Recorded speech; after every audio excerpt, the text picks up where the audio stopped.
mean, we have 54% of university-educated women, and they are not in the positions that they should be in.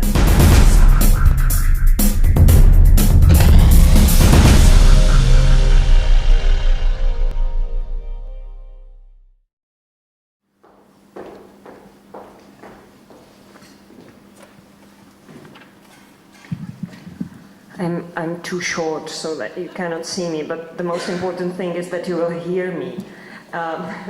Thank you very much for the introduction. I do not need to repeat what Petr Šimunek has already said. That the question is not whether it is important to have women in decision-making processes, but how do we get them into decision-making positions. He was actually very positive about the numbers and percentages of women in decision-making. It is actually not, or it is only in few countries that it is 10 to 12%. Scandinavia or Turkey 12%, Italy 11%. But in virtually all countries in the world, it is much less. 5% is the European kind of average. Germany has only 2.5% of women in CEO positions. Siemens is the only German company that has a woman on the top board.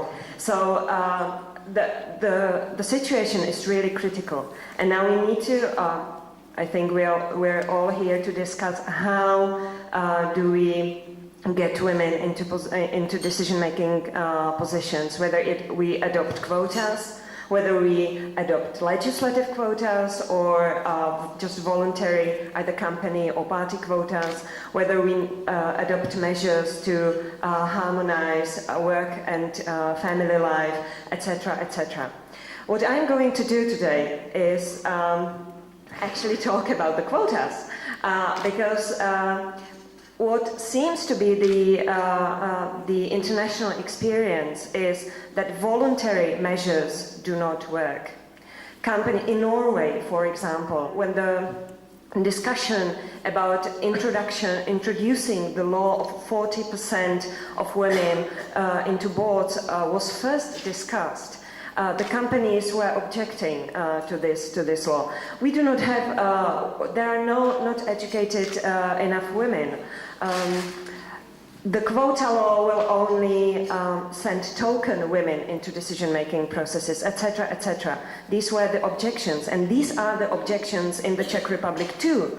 However, what turned out to be the case is that when companies were not obliged to have 40% women, when it was only the pre-phase of the quota law, the companies did nothing.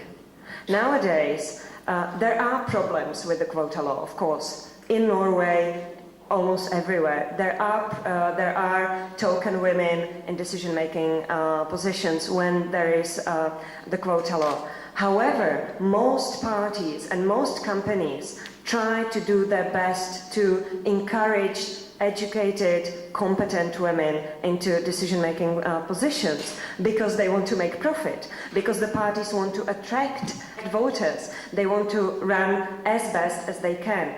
So the objections towards token women and towards the lack of well-educated women on the market is not the case.